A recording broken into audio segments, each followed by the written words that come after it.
হাজার হাজার কোটি টাকা নতুন করে হাসিনার সাথে মিটিং করেছে, ইলেকশনের আগে বড় বড় ফিগারকে এখানে অ্যাসাসিনেশন করা হবে, গুপ্ত হত্যা করা হবে। পুরো এখানে ভারতীয় আধিপত্যবাদ এখানে সব থেকে বেশি অ্যাক্টিভ আছে। এখানে আওয়ামী লীগের হাজার হাজার কোটি টাকা, তার সচিবরা, তার পুলিশরা, তার পান্ডারা সব রয়ে গেছে। আর্মির মধ্যে একটা বড় অংশ রয়ে গেছে, কোনো সংস্কার করা হয় নাই। তারা বারবার স্যাবোটেজ করবার চেষ্টা করছে, এই রাষ্ট্রকে, এই সরকারকে ফেল করানোর চেষ্টা করছে। তো আপনি মুক্তিযুদ্ধের পরে যে ৩-৪ বছর এই রকম রাহাজানি হয়েছে, সেটাকে যদি অটকুন দিতে পারেন যে নতুন রাষ্ট্র গঠনের আগে এই ঝামেলাটা হয়, তাহলে এই যে নতুন বাংলাদেশের স্বপ্নের মধ্যে এইগুলোকে আপনি বড় করে মপ করে ফ্রেমিং করেন, আপনি এই জবান যে আপনার না, এই জবান যে দিল্লির জবান, ভারতীয় আধিপত্যবাদের জবান, সেইটা বুঝতে আমাদের পিএইচডি করা লাগে না। সুতরাং জুলাই সনদের সাথে নির্বাচনের ক্ষেত্রে শুধু আমাদের 2 মিনিট কথা। নির্বাচন হতে হবে। আমি একটু ভদ্রতার সাথে এবং শ্রদ্ধার সাথে বিনয় আমি জানাচ্ছি যে ভাইরা যেটা বলেছেন সকল দল মিলে আগামী 20 বছর নির্বাচন না হোক, না, এটা আমরা চাই না। আমরা নির্বাচন চাই। মানুষ গত 16 বছরে ভোট দিতে পারে নাই।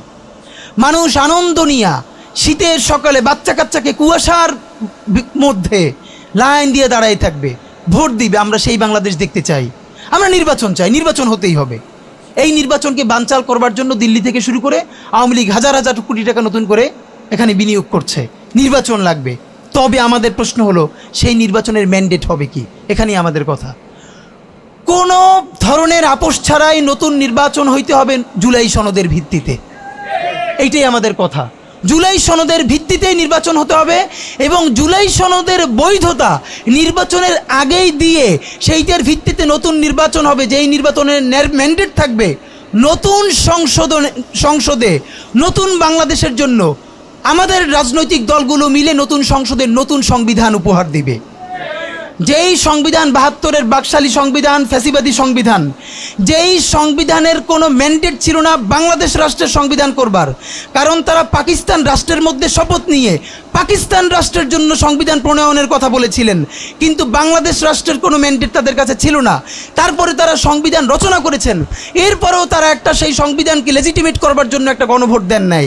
এরপরে যারা 73-এর একটা ভোট চোরের নির্বাচন দিয়েছে, সেই 73-এর নির্বাচনের ভোটের ইশতেহারের মধ্যেও তারা এই সংবিধানকে তারা লেজিটিমেসি দেন নাই, ইশতেহারে রাখেন নাই। সেই সংবিধানকে যুগের পরে যুগ আমরা বয়ে বেড়াবো, সেই দায়বদ্ধতা তো আমাদের নাই।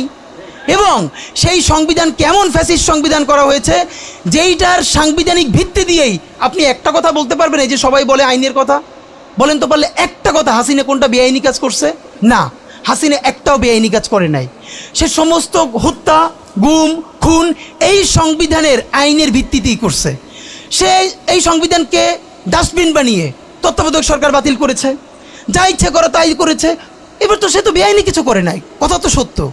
আমার বিএনপির ভাইদের প্রতি শুধু একটা আফসোস লাগে, কারো কারো দেখি 72-এর সংবিধানের প্রতি তাদের কি গভীর প্রেম। যেই সংবিধানের মধ্য দিয়ে বাকশাল এসেছে, যেই সংবিধান গণতন্ত্র হত্যা করেছে। আজকে বিএনপির ভাইদেরকে একটা কথা বলি, আপনারা হয়তো অনেকে জানেনও না। পৃথিবীতে দ্বিতীয় ইতিহাস আছে কিনা মান্না ভাই জানলে বলবেন, আমি ভাইয়ের কাছ থেকে শুনতে চাইব। জিয়াউর রহমান তো একজন সামরিক শাসক ছিলেন। একজন সামরিক শাসক সামরিক ফরমান জারি করে দেশে গণতন্ত্র ফিরেইছে, পৃথিবীতে এই নজির নাই যেটা জিয়াউর রহমান করছেন। আপনারা কি জানেন? এই যে জিয়াউর রহমান গণতন্ত্র ফিরাইলেন, যার মাধ্যমে আওয়ামী লীগও রাজনীতি করার সুযোগ পাইল বাকশালের পর, সেটা কিসের মধ্য দিয়ে? তখন তো সংসদ নাই, সংবিধান তো সংশোধনও করা যাইতেছিল না। কিসের মধ্য দিয়ে? জিয়াউর রহমানের সামরিক ফরমানের মধ্য দিয়ে। পৃথিবীর একমাত্র একজন সামরিক শাসক যিনি ফিল করলেন না, সামরিক পন্থা দিয়ে করা যাবে না, গণতন্ত্রে ফিরতে হবে। এবং দেখেন হাসিনারে এবং আওয়ামী লীগের চরিত্রটাই হলো এইরকম, এর যে একটু ভালোবাসে তার সে হত্যা করে। শহীদ প্রেসিডেন্ট জিয়াউর রহমান শেখ হাসিনাকে দেশে আসার অনুমতি দিছিলেন, সুযোগ দিছিলেন এবং বলছে থাক সবাই রাজনীতি করুক। আসার 1 মাসের মধ্যে জিয়াউর রহমান শহীদ হয়ে গেছে, 13 দিনের মধ্যে। এবার দেখেন এই যে আমরা এখন যারা সবাই করতেছি, সুতরাং এটা একটা বিষ। এই বিষের সাথে আমরা কীভাবে লড়াই করব? জাতীয় ঐক্যমত্য তৈরি করতে হবে। সুতরাং পলিটিক্যাল পার্টি এবং সবার প্রতি একটা কথা, প্লিজ আপনারা বিএনপিকে শতভাগ কর্নার করে দিন না। বিএনপি এই আধিপত্যবাদ বিরোধী লড়াইয়ের জন্য আমাদের একটা বড় শক্তি। এই শক্তিকে এত বেশি কর্নার করা যাবে না যাতে তারা গিয়ে আওয়ামী লীগের হাত ধরে ফেলে। তারা যদি আওয়ামী লীগের হাত ধরে ফেলে তাহলে লড়াইটা তো আমাদের জন্য আরও কঠিন হয়ে যাবে। বরং বিএনপির প্রতি আমাদের চ্যালেঞ্জ হলো, যেই বিএনপি বাকশালী সংবিধানের প্রতি প্রেম দেখাবে, তার শহীদ জিয়ার ছবিটা সামনে এনে বলতে হবে যে এই বাকশালী সংবিধান তো জিয়াউর রহমানই ছুঁড়ে মারছিল, বেগম জিয়া বলেছেন এই সংবিধানকে ছুঁড়ে ফেলা হবে। ওমা এখন বেগম জিয়ার চেয়েও নতুন বিএনপি আসছে, বেশি প্রেমের বিএনপি। যেই শহীদ প্রেসিডেন্ট জিয়াউর রহমান ইসলামোফোবিক জায়গা থেকে বাংলাদেশের মুসলমান, বাঙালি মুসলমান সব আইডিয়াকে ধারণ করে বাংলাদেশের জাতীয়তাবাদ তৈরি করলেন, এখন একটা নতুন বিএনপি গজাচ্ছে, কেউ চেষ্টা করতেছে পুরো বিএনপিটাকে একটা ইসলামোফোবিক বিএনপি করা। এ কি ভাই, ইসলামোফোবিক বিএনপি সে কোথায় যাবে? সে কি দিল্লি যাইতে চায়? আমরা আমাদের প্রথম চ্যালেঞ্জ হলো স্বাধীনতা সার্বভৌমত্ব রক্ষার স্বার্থে এই বিএনপিকে শহীদ জিয়ার কাছেই রাখতে হবে, এই বিএনপিকে বেগম জিয়ার কাছেই রাখতে হবে। নাম্বার 2, আমাদের সামনের নির্বাচনে ম্যান্ডেট কি হবে এইটা সুস্পষ্ট। জুলাই সনদের ভিত্তিতে যদি নির্বাচন না হয়, এই নির্বাচন আপনারা চাইলে করেন, আমরা কেউ ভোট দিতে যাব না। নাম্বার 3, সেই নির্বাচনের পরে সংসদের ম্যান্ডেট কি হবে? সংসদে জুলাইয়ের বর্তমান সনদে যেটা স্বাক্ষরিত হবে সবার ঐক্যমত্যের ভিত্তিতে, এটা নির্বাচনের আগে মানে সংবিধান সংশোধন করা ছাড়াই অধ্যাদেশের বলে বলে যেটা করা সম্ভব সেটা আগেই করে ফেলতে হবে এবং তাকে দিয়ে নির্বাচন করাইতে হবে। এবং আমাদের বিএনপির বন্ধুরা বলছেন 2 বছর সময় নিয়ে তারা সংসদে এইগুলো পাশ করাবেন। 2 বছর চলবে না, সর্বোচ্চ সময় 6 মাস।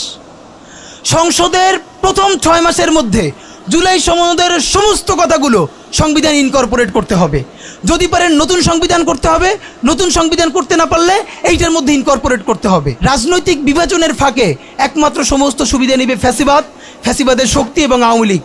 আমরা আমাদের জীবন থাকতে বাংলাদেশের মাটিতে ভারতীয় আধিপত্যবাদ থেকে শুরু করে আর কোনো বিদেশি আধিপত্যবাদ, হাসিনা এবং ফ্যাসিবাদকে মেনে নিব না।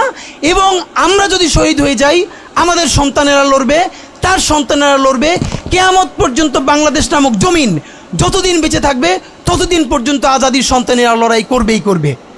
ওদেরকে স্কুলে, কলেজে, ইউনিভার্সিটি দিনের পরে দিন কাউন্সিলিং করা উচিত ছিল, আপনি কাউন্সিলিং করেন নাই। ওদের পুনর্বাসন করতে পারেন নাই, শহীদদের পরিবারের পুনর্বাসন করতে পারেন নাই। এখন এই ছেলে মেয়েগুলো দেখে যে এই রক্তের মধ্য দিয়া সে চিরতরে অন্ধ হয়েছে, পঙ্গু হয়েছে, এখন তারপর ন্যূনতম বিচারই শুরু হয় নাই, বিচার নাই, সংস্কার নাই। সে বরং দেখতে পাইতেছে সেই আগের পুরনো আওয়ামী লীগ জিকে বসতেছে, যাতে তার মনে হইতেছে সে যে এবার অন্ধ হয়ে বাইচে আছে সেটাও হয়তো বাইচে থাকতে পারবে না, এবার হয়তো তাকে হত্যা করে ফেলা হবে। সেই রিয়াকশনে সে কাউকে গালি দিচ্ছে। এই গালিকে আপনার এত অপবিত্র মনে হয়, কিসের সাথে তুলনা দেন? গত 15 বছর যার তুলনা একমাত্র জাহান্নামের সাথে হইতে পারে। তো আপনারা কি বুঝাইতে চান আমাদেরকে?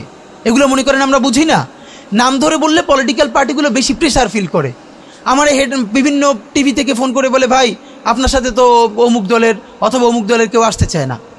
এখন এই জন্য আমার কি হয়েছে, তারা যাতে একটু ট্রাস্ট পান, একটু কনফিডেন্স পান, এই জন্য কথার উত্তর দিই না। আমার এক বড় ভাই টকশোতে বললেন, তুমি থাক, ওনারা মুরব্বী মানুষ, তুমি যদি 2 শব্দ কম বলো তোমার জীবন পইরিয়াছে, কিছু হবে না। তাই ওনাদেরকে 2 শব্দ কম বলতে বলতে ওনারা এমনই হয়েছে, ওনারা মাইনেই নিতে পারে না যে এই বাচ্চারা না থাকলে ওনারা যে এখনো জেলে থাকতো অথবা বাড়ি বাড়ি পালাইতো, এইটা ওনাদের ভুলেই গেছে 1 বছরে। তো সেই বাচ্চার গালিগালাজরে আপনার এত খারাপ লাগে? আমি বলেছি সমস্ত গালিগালাজ বন্ধ হয়ে যাবে। আমি এখন আপনারা চাইলে, আমার কাছে একাডেমিক থিসিস আছে কেন গালি দেওয়া যাবে। শুধু গালি দেওয়াই যাবে না, এই গালি কেন বৈধ এমনি তো বলা যাবে না, যে একাডেমিক থিসিস আছে। আমি আন্দাজে কথা বলি না, আমি একটা বিশ্ববিদ্যালয়ে পড়াইও। তো এইটা আমি বলতে চাই না, তখন আবার বলবেন যে গালিকে প্রমোট করে। কিন্তু হ্যাঁ, আপনার চোখের সামনে শহীদ রিয়াগোপ এর বুলেটটা ভিতর থেকে ঢুকে এরপরে পিছনের ওয়ালে গিয়ে লিখেছে, সে ওয়াল 2 ইঞ্চি ছিদ্র হয়ে গেছে।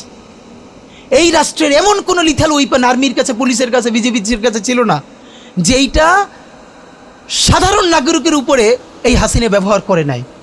আপনার বুকের মানিক আপনার সামনে বসে কলিজে ছিঁড়ে ওয়াল ছিদ্র হয়ে যাচ্ছে, তখন আপনি রবীন্দ্রসঙ্গীত গাইবেন? আপনি কি করবেন তখন? এখন মুশকিল হলো, এই গালি নিয়ে যারা কথা বলে তার কোনো সন্তান শহীদ হয় নাই, তার বাবা মাও শহীদ হয় নাই, কেউ অন্ধ হয় নাই, পঙ্গু হয় নাই, তাই গালি এত বিষ লাগে, আর আওয়ামী লীগ তার মধুর মতো লাগে।